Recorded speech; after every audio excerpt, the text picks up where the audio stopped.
మన ఛానల్లో ఎప్పుడు మనం గవర్నమెంట్ జాబ్స్ గురించి ఎలా ప్రిపేర్ అవ్వాలి వీటి గురించి ఎక్కువ వీడియోస్ చేస్తూ ఉంటాం అనమాట. కానీ ఈ మధ్య యాస్పిరెంట్స్కి గవర్నమెంట్ జాబ్సే కాకుండా ప్రైవేట్ జాబ్స్లో ఆపర్చునిటీస్ ఏంది, ఏమేమి ఉంటాయి అనేది తెలియజేయడం కోసం మా ఫ్రెండ్ సాఫ్ట్వేర్ ఇంజనీరు, నా చిన్నప్పుడు క్లాస్మేట్, తన పేరు మైత్రేయి, తనని ఈరోజు మన ఛానల్కి తీసుకొని వచ్చానమాట. తనని అడిగి ఈరోజు సాఫ్ట్వేర్ జాబ్ ఏంటి, ప్రైవేట్లో ఆపర్చునిటీస్ ఎలా ఉన్నాయి, వాటి గురించి డిస్కస్ చేద్దాం. ఇది ఒక ఇంటర్వ్యూ లాగా ఒపీనియన్ షేర్ చేసుకోవడం, తెలుసుకోవడం. ఇంటర్వ్యూస్ అంత పెద్దది వద్దు కానీ మైత్రి, నీ ఎడ్యుకేషనల్ బ్యాక్గ్రౌండ్ గురించి చెప్పు. నా ఎడ్యుకేషన్ బ్యాక్గ్రౌండ్ అంటే స్కూలింగ్ అంతా మంది నవోదయనే, 6th నుంచి 10th వరకు నవోదయ. ఆ నెక్స్ట్ నారాయణ. అప్పుడు సీఏ చేద్దాం అనుకున్నా. అంటే అప్పట్లో నా నాలెడ్జ్ ఆర్ నా ఐడియా ఏంటంటే మ్యాథ్స్ ఉంటే సీఏ ఈజీ అనే పాయింట్లో సీఏ చేద్దాం అనుకున్నా. కాకపోతే చాలా రీజన్స్ ఉంటాయి కదా, అమ్మాయి టైం పడుతుంది, ఎక్కువ ఇయర్స్ అవుతుంది సీఏ చేయాలంటే, ఫైనాన్షియల్గా అప్పుడే స్టేబుల్ అవ్వలేము, ఇలాంటి చాలా రీజన్స్ వల్ల ఏమైందంటే వద్దు అన్నది వచ్చి సరే అని చెప్పి ఇంకా ఐఐటి జాయిన్ అయ్యాను, ఐఐటి కోచింగ్కి. ఓకే, ఇంటర్లోనే ఐఐటి ప్లస్ ఇంటర్ కోచింగ్ లాగా జాయిన్ అయ్యాను అనమాట. నాకు రాలేదు ఐఐటి. నెక్స్ట్ నార్మల్ బీటెక్ పంజాబ్లో. ఎంసెట్ ఏమైంది?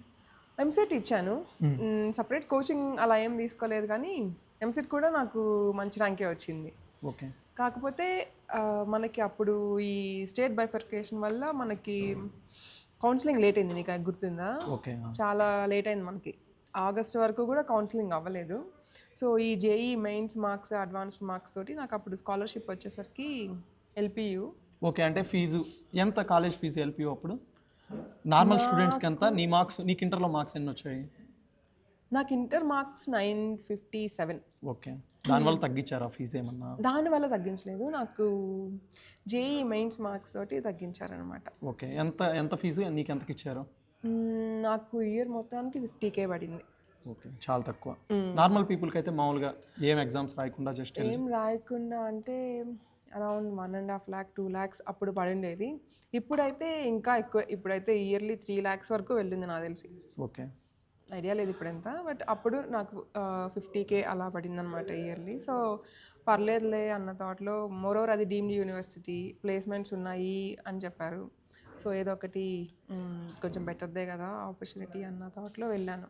ఓకే, ఇప్పుడు పేరెంట్స్ ఏంటంటే మన దగ్గర మైండ్ సెట్ ఎలా ఉంటుందంటే, ఒక అమ్మాయిని అంత దూరం పంపించడం, మంచి కాలేజ్ అయినా పంపించరు అనమాట. మీ ఇంట్లో వాళ్ళు ఎలా సపోర్ట్ చేశారు అంత దూరంకైనా? వాళ్ళు కూడా భయపడ్డారు. నేను వెళ్తాను అనగానే ఓకే వెళ్ళు అనే అనలేదన్నమాట. నేను అక్కడికి వెళ్ళాక అమ్మ నాన్న ఇద్దరు వచ్చారా, అక్కడ చూసిన తర్వాత అక్కడ అంత కల్చర్ చూసి, అంతమంది అంటే డిఫరెంట్ కంట్రీస్ నుంచి, వాళ్ళ లైఫ్ స్టైల్ వేరు, వాళ్ళందరిని చూసి అప్పటికి అడ్వాన్స్ పే చేసేస్తున్నాము. చేసినా పర్లేదు వెళ్ళిపోదాము, ఇక్కడ వద్దు ఇదంతా, వెళ్ళిపోదాము అన్న థాట్లో ఉంటే లేదు చేస్తాను అట్లేం లేదు, ఎక్కడైనా ఇదే కదా, అక్కడైనా ఇదే, ఇక్కడ కొంచెం అది కాక మనకు Navodaya hostel life hostel main అలవాటు ఉంది కాబట్టి ఆల్రెడీ పర్లేదు, కొంచెం కల్చర్, డిఫరెంట్ లాంగ్వేజెస్ అన్నీ ఐడియా వస్తాయి, తర్వాత బాగుంటుంది బయటకు వెళ్ళినప్పుడు అన్న థాట్లో లేదు ఇక్కడే ఉంటాను. నాకు కష్టం ఉండింది, బట్ పర్లేదులే ట్రై చేద్దాము అన్న థాట్లో ఓకే అనేసాను. దాని తర్వాత బీటెక్ ఏ బ్రాంచ్ తీసుకున్నావు? బీటెక్ అంటే ఇప్పుడు మనకి నాకు ఫస్ట్ నుంచి లాజిక్స్ ఇవి ఇష్టం అనమాట. సో సిఎస్సి తీసుకుందాం అనుకున్నా. కాకపోతే జనరల్లీ వినే డైలాగ్ ఏంటి, మనం ఈసీ తీసుకుంటే అటు సాఫ్ట్వేర్లోకి వెళ్ళొచ్చు, ఇటు కోర్లోకి వెళ్ళొచ్చు, రెండింటికి ఛాన్స్ ఉంటుంది అని చెప్పడం వల్ల ఓకే ఈసీ తీసుకుంటే మనం దానిలోకి వెళ్ళొచ్చు, ఏది కావాలంటే ఆ చాయిస్ మనకి ఫైనల్గా ఉంటుంది అనేసి ఈసీఏ తీసుకున్నాను. కానీ ఇప్పుడు ఎవరైనా అలాగే ఈసీ తీసుకుంటే రెండిట్లోకి ఉంటుంది అంటే అదైతే జరగదు. ప్రోగ్రామింగ్ అనుకుంటే సిఎస్సి తీసుకోవాలి, కోర్ ఈసీ ఎలక్ట్రానిక్ సైడ్ వెళ్ళాలి అనుకుంటే ఈసీ కొంచెం బెటర్ చాయిస్. మన టైంలో మనకు అసలు ఐడియా లేదు ఏ బ్రాంచ్ తీసుకోవాలి ఏంటి అని చెప్పి, అంత గైడెన్స్ కూడా ఏం లేదు. ఇప్పుడు నువ్వు ఇది చేస్తున్నావు, లైక్ ఇది చూసిన వాళ్ళు లేకపోతే నీ ఆస్పిరెంట్స్ కానీ ఏదో ఒక ఐడియా ఉంటుంది, ఓకే ఇది అది అని చెప్పి. మన టైంలో ఏది ఉండదు, మనకి టీచర్స్ చెప్పింది, లేకపోతే పక్కన ఎవరైనా చేస్తుంటే వాళ్ళు ఇలా చేశారు మనం కూడా ఇలా చేస్తే అలానే వాళ్ళ పాత్రలోనే మనం వెళ్ళిపోవచ్చు. సాఫ్ట్వేర్ అంటే సిఎస్సి లేకపోతే అట్లా వెళ్ళిపోవడం, ఎవరైనా అటు కాకపోతే ఈసీ తీసుకుంటే సాఫ్ట్వేర్ వెళ్ళొచ్చు, లేకపోతే ట్రైన్ వెళ్ళొచ్చు అని చెప్పి ఈసీ తీసుకోవడం. సివిల్ మెకానికల్ అప్పుడు క్రేజ్లో ఉన్నాయి. మెకానికల్ తీసుకున్న వాళ్ళు కూడా లాస్ట్కి మోస్ట్లీ సాఫ్ట్వేర్లోనే సెటిల్ అయిన వాళ్ళు నేను చూసినంత వరకు కంప్లీట్ మెకానికల్ సైడ్ వెళ్ళిన వాళ్ళు చాలా తక్కువ. ఎందుకంటే ఇటు సైడ్ కోర్లో శాలరీస్ తక్కువ అని చెప్పి అందరూ సాఫ్ట్వేర్కి అట్రాక్ట్ మేబీ. నీకు ఇప్పుడు జాబ్ ఎలా వచ్చింది? ప్లేస్మెంట్సా? నాకు వచ్చింది ప్లేస్మెంట్సే. ఫస్ట్ నాకు స్టార్ట్ అయింది క్యాంపస్ ప్లేస్మెంట్స్లో కాగ్నిజెంట్లో జాయిన్ అయ్యాను. ఓకే. కాగ్నిజెంట్ జాయిన్ అయిన నెక్స్ట్ అక్కడ ఒక 3.5 years చేశాక ఎంత నీకు స్టార్టింగ్ శాలరీ ఎంత ఉంది కాగ్నిజెంట్లో నువ్వు జాయిన్ అయినప్పుడు? కాగ్నిజెంట్లో జాయిన్ అయినప్పుడు నాకు స్టార్టింగ్ ఫస్ట్ 1 year ట్రైనింగ్ ఉంటుంది. ఓకే. నేను చెప్పేది 2018 మంది బీటెక్ పాస్ అవుట్ 2017 1 year అనమాట. సో 1 year ట్రైనింగ్ కాబట్టి అప్పుడు నాకు ట్రైనింగ్ పీరియడ్లో 22,000 మ్యాక్సిమం. ఓకే. 2018లో 22,000 నా ఇన్ హ్యాండ్ శాలరీ చేతికి వచ్చేది 1 year ట్రైనింగ్లో. ట్రైనింగ్ అయిపోయాక 26,000 27,000. ఓకే. 2018 ఎండింగ్ ఆ టైంకి. అవును, 2018 ఎండింగ్కి నా శాలరీ 26,000 27,000. దాని నెక్స్ట్ నేను 3.5 years నెక్స్ట్ వేరే కంపెనీకి షిఫ్ట్ అవుతున్నాను. అప్పుడు ఆ కంపెనీ కాగ్నిజెంట్ వదిలేసేటప్పటికి నా శాలరీ 45,000 40 to 45. 3 yearsకి 22,000 నుంచి 45,000కి వచ్చింది. ఓకే. వచ్చాక అప్పుడు నేను కంపెనీ షిఫ్ట్ అయ్యాను అనమాట. కంపెనీ షిఫ్ట్ అయితే అక్కడ జాయినింగ్ శాలరీ నాకు అరౌండ్ 72. అంత హైక్ ఉంటుందా సాఫ్ట్వేర్లో? 45 నుంచి 70 అంటే దాదాపు 25,000. మళ్ళీ కోవిడ్ కూడా వచ్చింది కదా, కోవిడ్ సంగతి, ఆ ఇంపాక్ట్ గురించి. అంటే కోవిడ్ ముందు సాఫ్ట్వేర్ ఒకలా ఉండేది, కోవిడ్ తర్వాత సాఫ్ట్వేర్ ఒకలా ఉంది. కోవిడ్ ముందు కంపెనీ షిఫ్ట్ అవ్వాలంటే ఒక చాయిస్, ఒక కంపెనీ ఇంటర్వ్యూ క్లియర్ చేసి ఒక కంపెనీ నుంచి ఆఫర్ లెటర్ వచ్చిందంటే చాలు అనుకొని మ్యాక్సిమం మనకి 100% హైక్. అంటే ఇప్పుడు నాకు 20,000 వస్తుంటే 40,000 నీ శాలరీ అని చెప్తే 100% హైక్ లాగా కన్సిడర్ చేస్తాం. 100% హైక్ వస్తే చాలా బాగా వచ్చింది అన్న థాట్లో ఉండేది కోవిడ్ ముందు. కోవిడ్ తర్వాత ఏమైందంటే 100% మినిమం అయిపోయింది.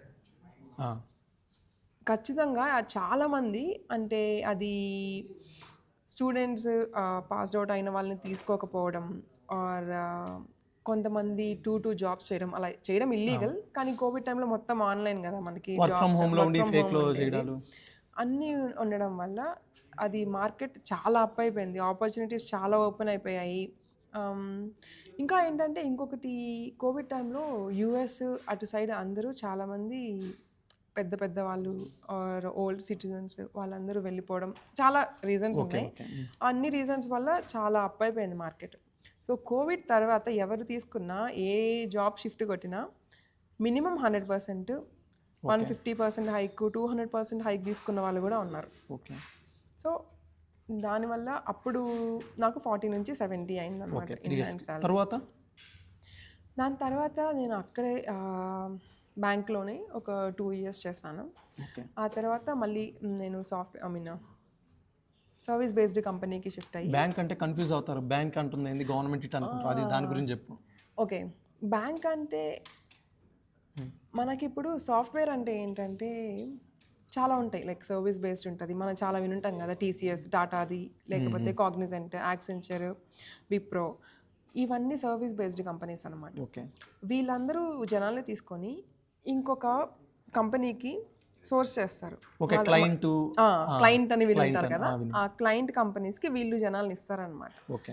ఈ సోర్సింగ్ వల్ల వీళ్ళు చేసే వర్క్కి ఇది సాఫ్ట్వేర్ అంటారు, సర్వీస్ బేస్డ్ అంటారు. అక్కడ ఉండే ఎవరికైతే క్లయింట్స్ ఉంటారో వాళ్ళని డైరెక్ట్గా వర్క్ చేస్తే ప్రోడక్ట్ బేస్డ్ అంటారు. ఓకే. ఏదైనా దేంట్లో అయినా సాఫ్ట్వేర్ ఉంటుందని, ఇప్పుడు బ్యాంక్ కానీ, లేకపోతే స్విగ్గీలో మనం యాప్ ఉంటుంది, లేక ఫోన్పే. బ్యాంక్లో ఇప్పుడు మనం ఆన్లైన్ పేమెంట్ చేస్తున్నాం, మనకి ఆన్లైన్ యాప్ ఉంటుంది, ICICI లేకపోతే HDFC. దీని బ్యాక్గ్రౌండ్ వర్క్ అంతా మీరు కోడింగ్ చేసి మీరు ఆ యాప్ రన్ చేయడం అలా చేస్తారు మీ సాఫ్ట్వేర్? అవును. అంటే ఏది చేసినా ఇప్పుడు స్విగ్గీలో మనం ఆర్డర్ పెట్టుకున్నాం అనుకో, మన ఫోన్ ఓపెన్ చేసి ఒక జస్ట్ ఆర్డర్ పెట్టి దాన్ని టైప్ చేసి క్లిక్ చేస్తే ఓకే నాకు ఈ ఆర్డర్ కావాలి అని పెట్టినప్పుడు అందులో నేమ్ ఏంటి, అడ్రస్ ఏంటి, ఈ పర్సన్ ఫోన్ నెంబర్ ఏంటి, ఎక్కడి నుంచి ఆర్డర్ పెట్టాడు, ఏమేమి పెట్టాడు, ఎక్కడికి డెలివర్ చేయాలి, ఇవన్నీ బ్యాక్గ్రౌండ్లో వాటంతటా అదే చేయాలి అవ్వదు కదా. దాన్ని ఒక పర్సన్ డెవలప్ చేయాలి, ఇంకొకరిది చెప్పినట్టు వర్క్ అవుతుందా లేదా అని టెస్ట్ చేయాలి. మల్టిపుల్ ఒక టెస్టింగ్ ఉంటుంది, చాలా రకాల టెస్టింగ్స్ ఉంటాయి. సో అవన్నీ జరిగాక ఫైనల్గా అనుకున్నది డిజైన్ ఉంటుంది, ఫైనల్ ప్రోడక్ట్ ఉంటుంది. ఇవి రెండు సేమ్ ఉన్నాయా అని అనిపించి వాళ్ళు చెక్ చేసుకొని ఓకే అనుకున్నప్పుడు బయటకి యూజర్స్కి వదులుతారు. ఈ మధ్యలో జరిగేదంతా సాఫ్ట్వేర్ ఇంజనీర్స్ పని. ఓకే, దాని తర్వాత 3 years అయ్యాక నీ శాలరీ 70,000. దాని తర్వాత ఎలా నెక్స్ట్ ఏ కంపెనీలో చేసావు? ఈ బ్యాంక్లో చేసావు 2 years. తర్వాత బ్యాంక్ తర్వాత మళ్ళీ నేను సర్వీస్ బేస్డ్కే వచ్చాను. సర్వీస్ బేస్డ్కి వచ్చి శాలరీ ఎంత హైక్ అయింది? నాకు అప్పుడు బేసికలీ నాకు 70 నుంచి నేను జాయిన్ అయింది 1 lakhకి. ఓకే, నాకు ఇంకా ఎక్కువ ఆఫర్స్ కూడా ఉన్నాయి. 1,20,000 ఉన్నింది, 1,40,000 కూడా ఉన్నింది ఆ టైంలో. కానీ దీంట్లో నాకు కెరియర్ గ్రోత్ బాగా కనిపించడం వల్ల నేను ఇందులో జాయిన్ అయ్యాను. వీళ్ళే నాకు ఆన్ సైట్ ఆఫర్ కూడా చేస్తారు. ఓకే, ప్రజెంట్ గురించి చెప్పు. నాకైతే తెలుసు కానీ యాస్పిరెంట్స్ తెలియదు, చెప్పు. ప్రజెంట్ ఎక్కడ చేస్తున్నావు? ప్రజెంట్ నేను యూకేలో వర్క్ చేస్తున్నా. యూకేకి ఎన్ని మంత్స్ అయింది? రేపు జూలై ఎండ్కి 1 year కంప్లీట్ అవుతుంది. అక్కడ శాలరీ ఎంత? 1 lakh, 2 lakhs, 3 lakhs? ఓకే, చెప్పొద్దు ఎంత. 3 lakhs పైన అంతే. అంటే ఇప్పుడు 2017లో ఒక 22,000 నుంచి స్టార్ట్ అయ్యి 2024కి దాదాపు మంచి శాలరీ తను తీసుకుంటుంది అనమాట. అది కంగ్రాచులేషన్స్. Thank you. మళ్ళీ ఇప్పుడు ఏంటంటే డబ్బులే మనం ఒకవైపు చూస్తున్నాం. చాలామంది ఏంటంటే సాఫ్ట్వేర్ అంటే అంత బట్టతలని, హెయిర్ రాలిపోవడం అని, పొట్టలు పెంచేసుకోవడము, హెల్త్ డ్యామేజ్ అవ్వడము, తర్వాత వర్క్ ప్రెజర్ అని చెప్పి చాలా అంటున్నాం. దాని గురించి నువ్వేం చెప్తావు? వర్క్ ప్రెషర్ అనేది అన్నిట్లో ఉంటుందని. ఇప్పుడు గవర్నమెంట్ జాబ్ వాళ్ళకి మనం అనుకుంటాం గవర్నమెంట్ జాబ్ అంటే సెక్యూర్గా ఉంటుంది, వాళ్ళకి ప్రెషర్ ఉండదు అలా అనుకుంటాం. కానీ గవర్నమెంట్ జాబ్ వాళ్ళకి ఒకటి ఏంటంటే సాఫ్ట్వేర్లో లేనిది గవర్నమెంట్లో ఉండేది సెక్యూరిటీ జాబ్ తీయరు. ఏం జరిగినా జాబ్ తీయరు. లీవ్ పెట్టుకోవచ్చు, లాంగ్ లీవ్ పెట్టుకోవచ్చు, చెప్పకుండా వెళ్ళిపోయిన సిచ్యుయేషన్స్ ఉన్నాయి. అదొక్కటే గవర్నమెంట్ జాబ్లో నాకు అనిపించింది. ప్రెషర్ అంటే మనం ఇష్టంతో చేస్తున్నాం అనుకో, అంత ప్రెషర్ ఉండదు. ఇప్పుడు నాకేంటంటే నాకు కోడింగ్ ఇష్టం, నాకు లాజికల్గా ఆలోచించడం ఇష్టం. కోడింగ్ నాకు ఈజీ అనిపిస్తుంది చేస్తుంటే. రాకపోయినా ఇప్పుడు చాలా టెక్నాలజీస్, ఏఐస్ చాలా ఉన్నాయి మనకి. అంత దూరం కూడా రావద్దు నాకు నేను చూడలేదు అంత దూరం రావడం కూడా. ఏఐస్ యూజ్ చేసి చేయడం కొంతమంది యూజ్ చేసుకుంటారు, ఇప్పుడు హెల్ప్ఫుల్గా ఉంది. కానీ మనకి ఇష్టం అనుకో అంత ప్రెషర్ ఉండదు. సో ప్రెషర్ అని కాదు, మెయిన్ కన్సర్న్ ఆర్ కన్సిడర్ చేయాల్సింది ఏంటంటే టైం. ఓకే, మనకి ఏ టాస్క్ అసైన్ చేసినా దానికి ఒక డెడ్ లైన్ ఉంటుంది. ఈ లోపు అవ్వాలి అంటే అది అవ్వాలి. Government job day and night. A company కూడా నీకు ఈ టాస్క్ ఇస్తే నువ్వు డే అండ్ నైట్ చేస్తే అయ్యేలాగా ఇవ్వదు. వాళ్ళు ఆలోచిస్తారు నువ్వు రోజుకి 8 గంటలు వర్క్ చేస్తున్నావు, అందులో ప్రొడక్టివ్గా ఎన్ని అవర్స్ వర్క్ చేస్తావు, అలా కన్సిడర్ చేసి ఒక టాస్క్ ఇస్తారు. ఇక్కడ ఎక్స్పీరియన్స్ మనకి అది ఎంత వచ్చు, మనం ఇష్టంతో చేస్తున్నామా లేకపోతే చెయ్యాలి కాబట్టి కూర్చొని సిస్టమ్ ముందు ఊరికే ఆడుకుంటూ లాస్ట్ మినిట్ వచ్చే వరకు దాన్ని అలానే పెట్టుకొని చేస్తున్నామా, ఇవన్నీ ఉంటాయి.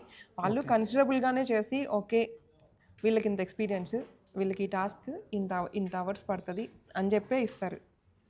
అట్లీస్ట్ నా ఎక్స్పీరియన్స్లో నేను చూసిన ప్రకారం అది.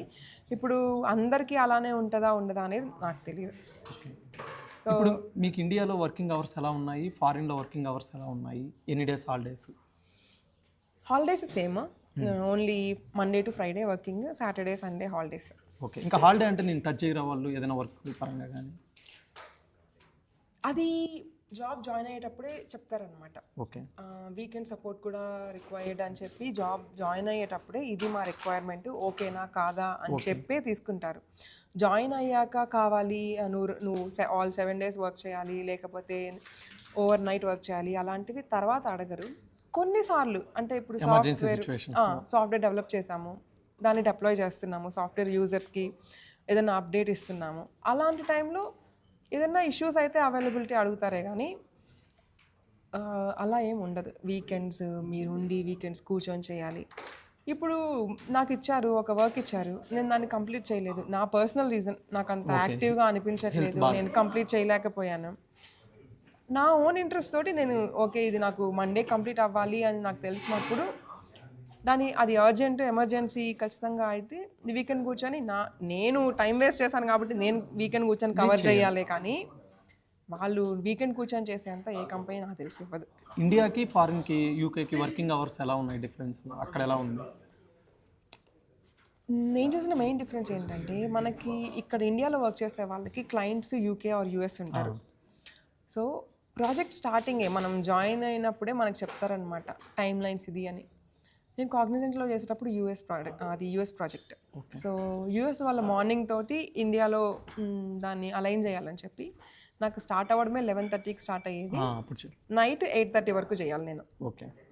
సో 8:30 వరకు అన్నప్పుడు నాకు ఒక హాఫ్ అన్ అవర్ లేట్ అయింది అనుకో 9 అవుతుంది, 1 అవర్ లేట్ అయితే 9:30 అవుతుంది.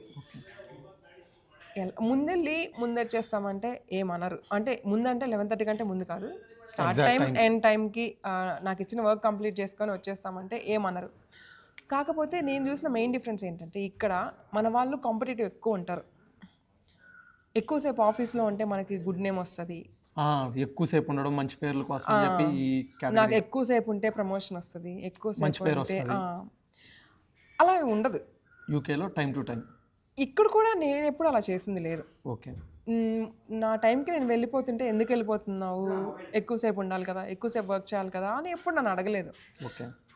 ఎండ్ ఆఫ్ ది డే నీ టాస్క్ అయిందా లేదా అని అడుగుతారు, దాంట్లో ఎన్ని ఇష్యూస్ ఉన్నాయి, రిజాల్వ్ అయ్యాయా లేదా అని అడుగుతారు, కానీ నువ్వు ఈ టైంకి ఎందుకు వెళ్ళిపోతున్నావు, ఈ టైం కంటే ముందు ఎందుకు వస్తున్నావు అని ఎవరు అడగరు. అండ్ యూకేలో అయితే ఇది ఇంకా ఫ్లెక్సిబిలిటీ ఉంటుంది, ఆ కాంపిటేటివ్నెస్ ఉండదు. వాళ్ళు ఉంటున్నారు నేను ఉండాలి, నేను ఉంటున్నాను వాళ్ళు ఉండాలి, ఇలాంటిది ఉండదు. టైం అయిపోతే వెళ్ళిపోవద్దు. మోస్ట్లీ మనం ఆఫీస్లో తలెత్తి చూసామంటే మనకు కనిపించరు. వాళ్ళది 9 to 5 ఉంటుంది, 5 దాటితే మోస్ట్లీ వెళ్ళిపోతారు, ఆఫీస్ మొత్తం ఖాళీ అయిపోతుంది. మనకే ఇంకా అలవాట్లో like time differences or whatever అలవాట్లో కొంచెం ఎక్స్ట్రా సేపు ఉండి చేస్తామే, కానీ అక్కడ ఎవరు అడగరు. యూఎస్ నాకు ఐడియా లేదు, యూఎస్లో మేబీ ఇండియా లాగే ఉంటుంది అని విన్నాను, కానీ నాకు తెలియదు కాబట్టి నేను అది చెప్పలేను. ఓకే. ఇప్పుడు నువ్వంటే ఒక మంచి కాలేజ్లో ఎల్పీయూలో చదివావు, దానికి మంచి ప్లేస్మెంట్స్ వచ్చాయి, నీకు జాబ్ ఆపర్చునిటీస్, ఒక ఎంఎన్సీ కంపెనీలో నీకు జాబ్ వచ్చింది. ఇప్పుడు లోకల్గా మన దగ్గర చదివే కాలేజెస్లో చాలా వాటికి ప్లేస్మెంట్స్ లేవు. వీళ్ళు ఎలా ట్రై చేస్తే సాఫ్ట్వేర్ జాబ్ వస్తుంది? ఒక నార్మల్ పీపుల్, నువ్వు కొంచెం మంచి టాపర్వే, నువ్వు చిన్నప్పటి నుంచి నీ ఎడ్యుకేషన్ 10th క్లాస్ కానీ అన్నింటిలో నువ్వు మంచి టాప్గానే ఉండేదానివి, కాబట్టి నీకు ఈ సాఫ్ట్వేర్ అంతా ఈజీయే. నా ఐడియా ప్రకారం నేను అనుకుంటున్నాను, నువ్వు 10thలో మంచి మార్క్స్, ఇంటరు అన్నిట్లో నువ్వు మంచి టాలెంటెడ్ స్టూడెంట్వే. ఒక నార్మల్ పీపుల్ ఈ సాఫ్ట్వేర్ జాబ్లు చేయగలుగుతారంటావా? ఒక విలేజ్ బ్యాక్గ్రౌండ్ పీపుల్ ఎలా అప్రోచ్ అయితే ఆ సాఫ్ట్వేర్ జాబ్ వస్తుంది? నేను చూసింది ఇప్పట్లో కమ్యూనికేషన్ స్కిల్స్ గురించి మెయిన్గా ఇక్కడ లోకల్ కాలేజెస్లో చదివిన వాళ్ళకి నేను చూసిన మెయిన్ బ్యాక్డ్రాప్ ఏంటంటే వాళ్ళు ప్రాపర్గా కమ్యూనికేట్ చేయలేరు. అది ఇంపార్టెంట్, అసలు మెయిన్ చాలా ఇంపార్టెంట్. సాఫ్ట్వేర్లో ఒక నార్మల్ ప్రాజెక్ట్లో జాయిన్ అవ్వాలి అంటే, నేను ఇంటర్నల్గా సిస్టమ్ అడ్మిన్ కానీ అలాంటివి కాదు నేను చెప్పేది, నార్మల్గా software engineer proper developer are tester అంటే సూపర్ ఫ్లూయెన్సీ నేను అడగట్లేదు, కానీ మనం చెప్పాలనుకున్నది ప్రాపర్గా కమ్యూనికేట్ చేయగలుగుతున్నామా లేదా అనేది ఇంపార్టెంట్. అంటే మనం ఇప్పుడు యూకే వాళ్ళతో యూఎస్ వాళ్ళతో కాల్స్ మాట్లాడాల్సి వస్తుందా? అది అగైన్ ప్రాజెక్ట్ని బట్టి. ఇప్పుడు స్టార్టప్ అనుకో, స్టార్టప్ మోస్ట్లీ ఇండియా బేస్డే ఉంటాయి, ఫారిన్ బేస్డ్ ఉండవు, ఎందుకంటే ఇక్కడ కంపెనీస్ ఇక్కడ డెవలప్ చేయాలని ట్రై చేస్తాయి కాబట్టి. అలాంటప్పుడు మనం కొంచెం అటు ఇటుగా ఉన్నా పర్లేదు. నార్మల్ సర్వీస్ బేస్లో జాయిన్ అయ్యి యూఎస్ ఆర్ యూకే లేకపోతే వేరే ఏదైనా కంట్రీ క్లయింట్ ఉండి మనం చెప్పాలనుకున్నది వాళ్ళకి అర్థం కానప్పుడు వాళ్ళేమనరు. ఐ మీన్ ఎక్స్పీరియన్స్డ్ అయినా వాళ్ళకి వర్క్ ఇంపార్టెంట్, ఇలాగా వాళ్ళు కమ్యూనికేషన్ అవన్నీ పట్టించుకోరు. కానీ ఇక్కడ కంపెనీస్ చూస్తాయి, వీళ్ళకి అది రెప్యుటేషన్ కదా, వీళ్ళు కదా సోర్సింగ్ ఇస్తున్నారు. ఇప్పుడు ఒక కంపెనీ నన్ను క్లయింట్కి ఇస్తుందంటే వీళ్ళు టెస్ట్ చేస్తారు కమ్యూనికేషన్ స్కిల్స్, నేను ఎలా ఉంది, ఈ అమ్మాయి మాకు బెనిఫిట్ అవుతుందా లేకపోతే మన రెప్యుటేషన్ తగ్గుతుందా అని చెప్పి ముందు వీళ్ళు చూస్తారు. సో నువ్వు ప్రాజెక్ట్ దాకా వెళ్ళాలంటే ముందు ఈ కంపెనీలో క్లియర్ చేయాలి. ఆ క్లియర్ చేయడానికి నీ కమ్యూనికేషన్ ఇంపార్టెంట్. ఇది ఎలా డెవలప్ చేసుకోవాలి ఈ కమ్యూనికేషన్ స్కిల్స్? మనం బీటెక్ నుంచి ఒక సెకండ్ ఇయర్ నుంచి అయినా నువ్వు ఎలా చేసేదాన్ని? కమ్యూనికేషన్ స్కిల్స్ నీకు ఎలా డెవలప్ అయింది మంచిగా? అది నాకు ఇంకొక బెనిఫిట్ ఆర్ అడ్వాంటేజ్ ఏంటంటే, పంజాబ్లో నేను ఉన్నది నా roommates or I mean first year అయితే నాకు మొత్తం నార్తర్లే. ఓకే. సో నా కమ్యూనికేషన్ అంతా మోస్ట్లీ ఇంగ్లీష్లోనే ఉండేది. అండ్ స్కూల్లో నేను ఇది ఆపర్చునిటీ అనుకుంటున్నా లక్ష్మి మేడంని థ్యాంక్స్ చేసుకోవడానికి. లక్ష్మి మేడం, ఆ మేడం సూపర్. 6th అయితే నాకు ఒక్క ఇంగ్లీష్ వర్డ్ రాదు.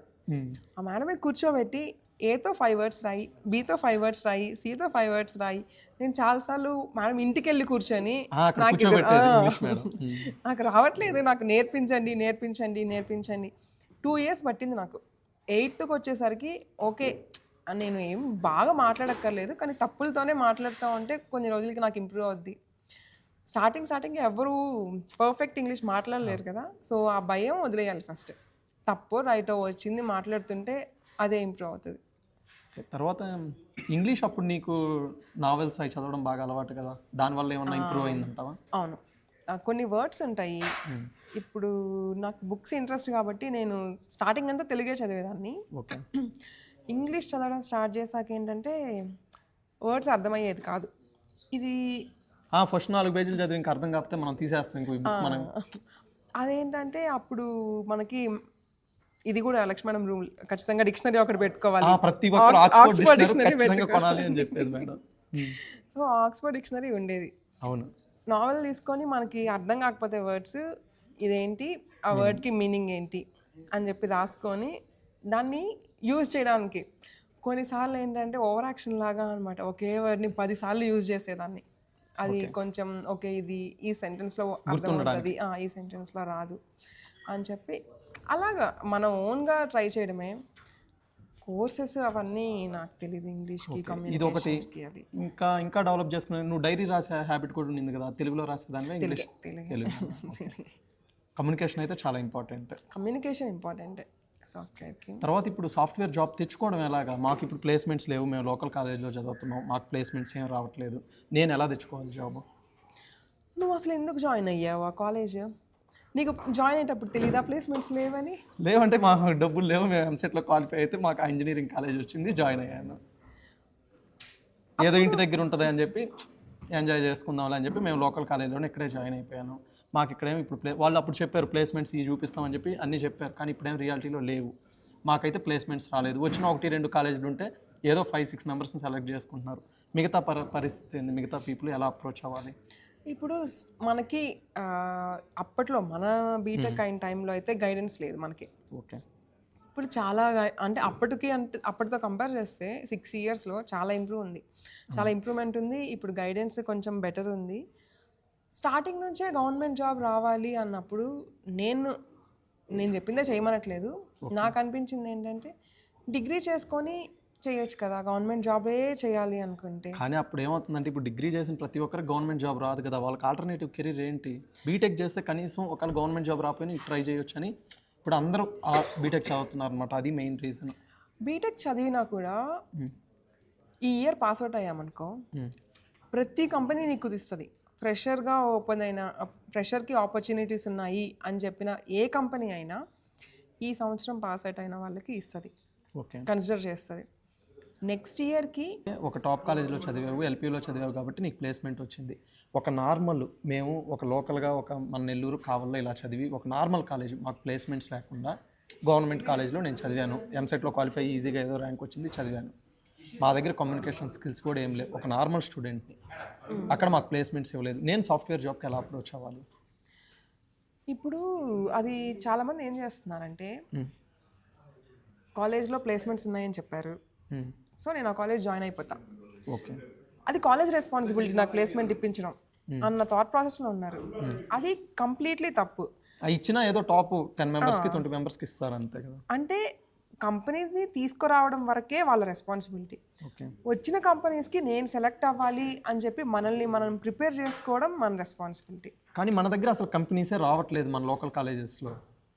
ఇప్పుడు లెట్స్ సే నువ్వు కావల్లో చదివావు, కావల్లో చదివినప్పుడు నీకు ఫస్ట్ నుంచి లైక్ నీకని కాదు ఇన్ జనరల్ ఎవరికైనా ఒక స్టూడెంట్కి ఫస్ట్ నుంచి ఓకే నాకు ఇది కొంచెం నాకు సి కొంచెం అర్థమవుతుంది, లేకపోతే C++ కొంచెం అర్థమవుతుంది, లేదా జావా కొంచెం నేను నేర్చుకోగలను అని, లేకపోతే నాకు ఇది ఏది రాదు, ఈసీఈలో కొంచెం ఇది నాకు వచ్చేలా ఉంది, ఏదో ఒక్కటైనా ఉంటుంది కదా, ఓకే. ఆ ఒక్కదాన్ని పట్టుకొని ఇలానే మనం చిన్నప్పుడు ఏదైతే ఆక్స్ఫర్డ్ డిక్షనరీ ఏదైతే ఇది చేసామో అది బీటెక్లో వాళ్ళు చేసి కొంచెం ఇంప్రూవ్ అవ్వడం. ఎందుకంటే ఫైనల్ ఇయర్ వచ్చే వరకు కమ్యూనికేషన్ లేకుండా మనం ఏది నాది స్ట్రాంగ్ సూట్, ఏది నేను నేర్చుకోగలను అని తెలుసుకోకుండా ఆ తర్వాత బయటకు వెళ్తే కొంచెం కష్టం కంపారిటివ్లీ. స్టార్ట్ చేసావు ఇది, ఈ బ్యాక్గ్రౌండ్ వర్క్ ఎప్పుడు నువ్వు చేసుకున్నావు? నాకు ఇంగ్లీష్ కొంచెం ఉండేది. సో నేను నేర్చుకున్నానంటే ఫస్ట్ ఇయర్ నేను నేర్చుకున్నానని నేను చెప్పను, థర్డ్ ఇయర్ అని చెప్పొచ్చు. అదే అర్థమెటిక్ రీజనింగ్ కూడా నేర్చుకున్నావు అని చెప్పావు కదా, కాంపిటేటివ్ ఎగ్జామ్స్ కానీ. నేను కాంపిటేటివ్ ఎగ్జామ్స్కి నేర్చుకోలేదు, క్యాంపస్ ప్లేస్మెంట్స్కి మాకు ఇచ్చేవాళ్ళు అనమాట. సో ఇచ్చినప్పుడు ఏంటంటే నాకు లాజిక్స్ అండ్ క్వాంట్స్ ఇవి రెండు నాకు బాగా వస్తాయని నాకు అర్థమైంది. సో వీటన్నిటితో పాటు కమ్యూనికేషన్ నేను ఈ చదవడం వల్ల ఆర్ వర్డ్స్ నేర్చుకోవడం వల్ల వాట్ ఎవర్ ది రీజన్ నాకు కొంచెం బెటర్ ఉంది అని నాకు అర్థమైంది. ఈజీ నేను జాయిన్ అయ్యాను కానీ నాకు ఓన్లీ డిజిటల్లో వచ్చు, కోర్లోకి నేను వెళ్ళలేను అని నాకు తెలుసు, నాకు లోపల తెలుసు. కోర్ సైడ్ నేను అంత ఎక్సెల్ చెయ్యలేను, అట్లీస్ట్ నాకు గైడెన్స్ అయితే లేదు, ఇది చేస్తే ఇది ఆర్ ఎక్స్ప్లెయిన్ చేసి అంత అయితే లేదు. సో సాఫ్ట్వేర్లోకే వెళ్తాను, నేను సాఫ్ట్వేర్లోకి వెళ్తే నాకు హ్యాపీనెస్ ఉంటుంది, ఎక్సెల్ అవ్వగలను అనేది నాకు ఐడియా వచ్చాక ఓకే దేంట్లో ఇంటర్వ్యూ దేంట్లో చేస్తారు, C++లో చేస్తారు అని చెప్పారు. ఓకే. సో నేను ఆ రెండిట్లోనే ఓకే ఈ ప్రోగ్రామింగ్స్ అడుగుతారు, ఒకవేళ లాజిక్. నిజం చెప్పాలంటే నేను ఫస్ట్ వెళ్ళినప్పుడు ఇంటర్వ్యూకి నా ఇంటర్వ్యూయర్ ఒక ఆయన వచ్చారనమాట.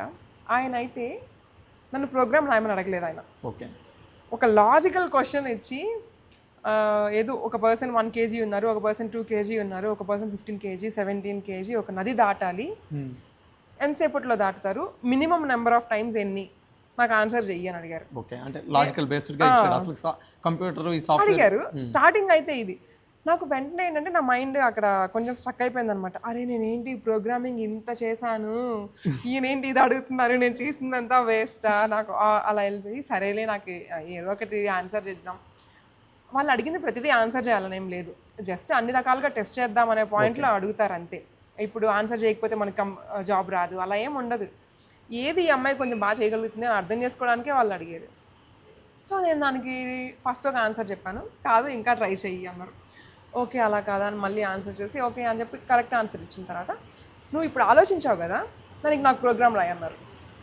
ఓకే, ప్రోగ్రామ్ రాయన్నారు. అది నాకు అవుట్ ఆఫ్ సిలబస్.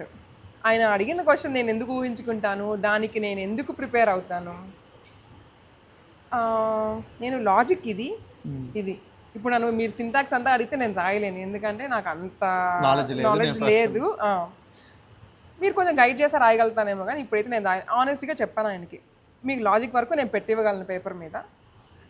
ఇప్పుడు వేరే వాళ్ళు లాజికల్గా అంత స్ట్రాంగ్ ఉండరు, కానీ వాళ్ళు ప్రోగ్రామింగ్లో స్ట్రాంగ్ ఉన్నారనుకో, మీరు నాకు లాజిక్ ఇవ్వండి నేను దాన్ని ప్రోగ్రామ్ చేసి పెడతానని చెప్పొచ్చు వాళ్ళు. ఓకే, ఏది చెప్పకుండా అడిగేశారు నాకు రాలేదు అని ఏడవడమో లేకపోతే చెయ్యాలి. మరి ఎక్కువ క్వశ్చన్స్ అడగరు కదా, సింపుల్ గానే అయిపోతుంది. అడిగినా మనల్ని టెస్ట్ చేయడానికే కానీ అన్నిటికీ ఆన్సర్ ఎక్స్పెక్ట్ చేసి అడగరు. సో ఆయన పర్లేదు అని చెప్పారు, నేను లాజిక్ ఇచ్చాను ఫైన్ అని చెప్పి. ఓవరాల్గా అప్పుడు ఎన్ని క్వశ్చన్స్ ఆన్సర్ చేస్తుంటావు వాళ్ళు? నన్ను 5 అడిగారు, నేను 5 ఏం పర్ఫెక్ట్గా ఆన్సర్ చేయలేదు, కానీ నాకు ఇది వచ్చు ఇది రాదు, ఇది వచ్చు ఇది రాదు, నాకు వచ్చినంత వరకు నేను చేసి పెట్టాను, నాకు ఐడియా లేదు మీరు చెప్తే చేస్తానని చెప్పాను. మనకి నేర్చుకోవాలి ఆర్ మన ఏది అనేది మనం తెలుసుకొని దాని మీద ప్రిపేర్ అయితే అది పెద్ద కాలేజ్ అవ్వచ్చు లేకపోతే లోకల్ కాలేజ్ అవ్వచ్చు, మనమంత ప్రయత్నం మనం ఎంత చేస్తున్నాం అనేది ఇంపార్టెంట్. లాస్ట్ వరకు ఏం ప్రిపేర్ అవ్వకుండా ఫైనల్ ఇయర్లో ప్లేస్మెంట్స్ రేపు వస్తాయంటే ఈ రోజు నుంచి ప్రిపరేషన్ స్టార్ట్ చేసి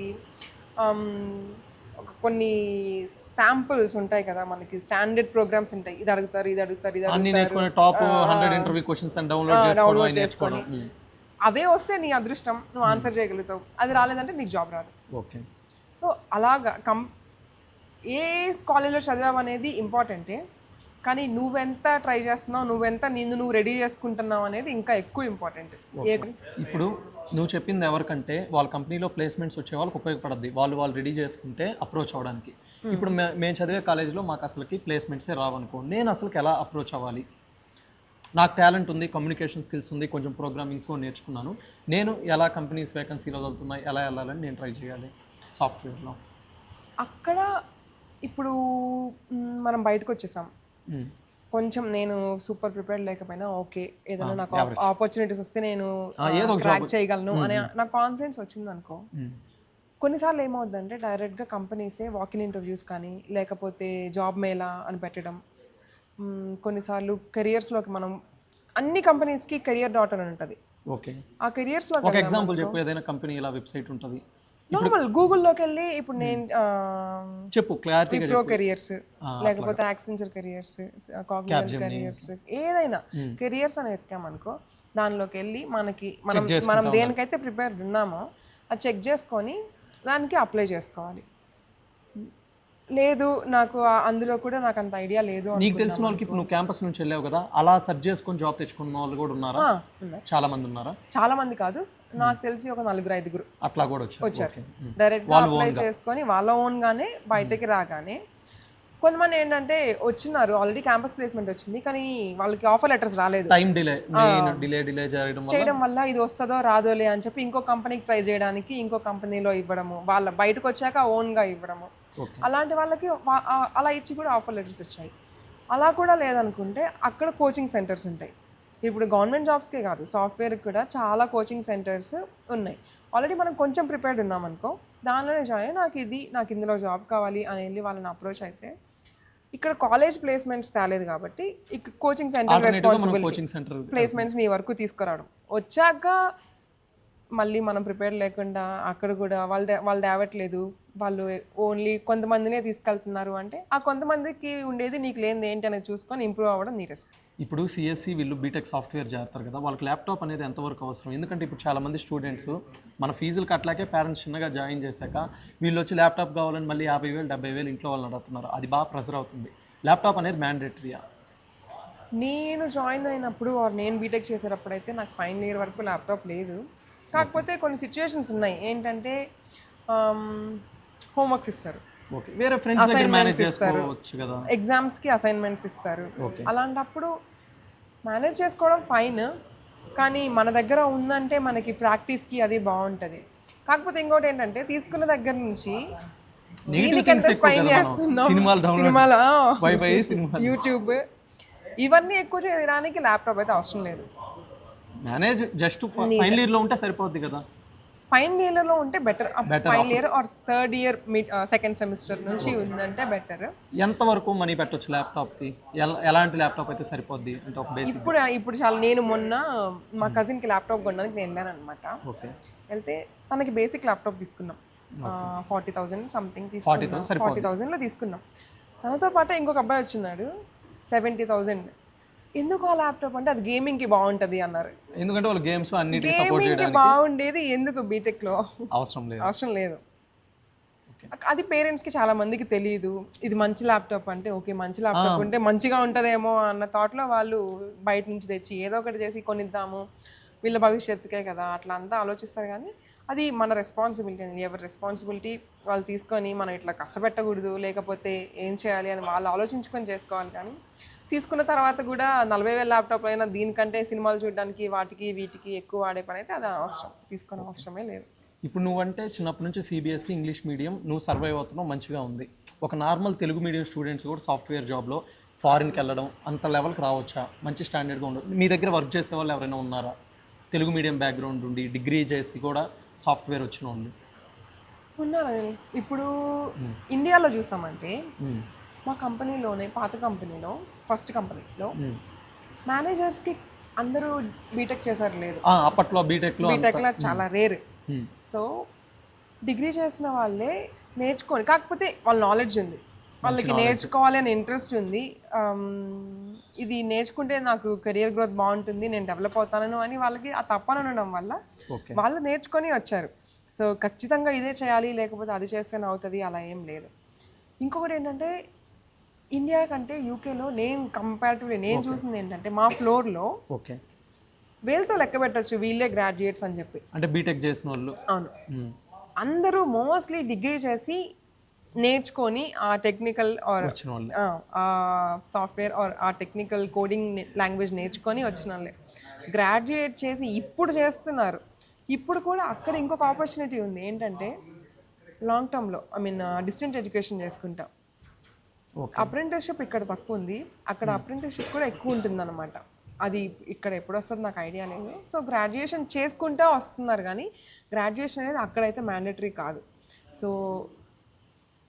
ఏ కాలేజ్ జాయిన్ అవ్వాలి, ఏ కోర్స్ జాయిన్ అవ్వాలి, అవన్నీ మనకి కొంచెం ఎక్స్ట్రా ఆపర్చునిటీస్ ప్రొవైడ్ చేస్తాయి కానీ అవి లిమిటేషన్స్ అయితే కాదు. ఎండ్ ఆఫ్ ది డే మనం ఎంత నేర్చుకుంటున్నాం, మన ఇంట్రెస్ట్ ఏంటి అనేది end of the day matters. Okay.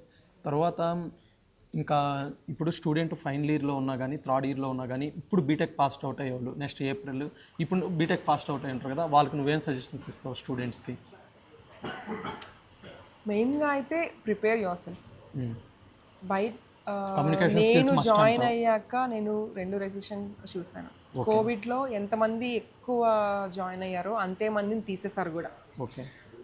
ఇందాక వర్క్ ప్రెషర్ అని మనం మాట్లాడుకున్నాం చూసావా, అది ఇక్కడ వస్తుంది.